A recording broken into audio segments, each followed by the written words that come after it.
Let me introduce you to the Millers and the Smiths. Both families have owned their homes for 3 years and have spent approximately $6,100 on their electricity bill. 100% of that money has gone to the utility company. Frustrated with the cost of electricity and the continual rate increases, both families had the opportunity to go solar. The Millers were excited about the opportunity to save money, take control of their electricity bill, and do their part in reducing carbon emissions. The Smiths, on the other hand, passed on the opportunity and opted to continue to pay their electricity landlord, commonly known as the utility company.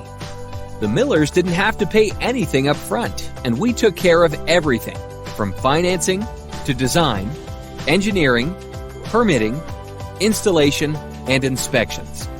Even better, the federal government pays a 30% tax credit to help homeowners go solar.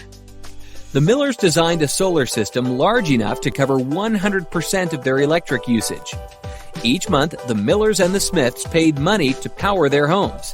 The Smiths paid their utility company, while the Millers paid about the same to own their solar system.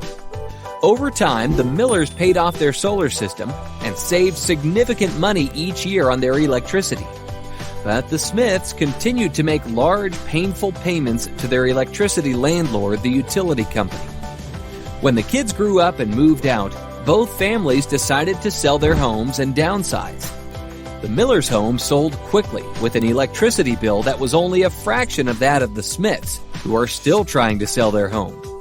The only difference was the Millers decided to put more value towards their home instead of giving that money away to a utility company. Don't be like the Smiths. Contact Colorado Solar Company today.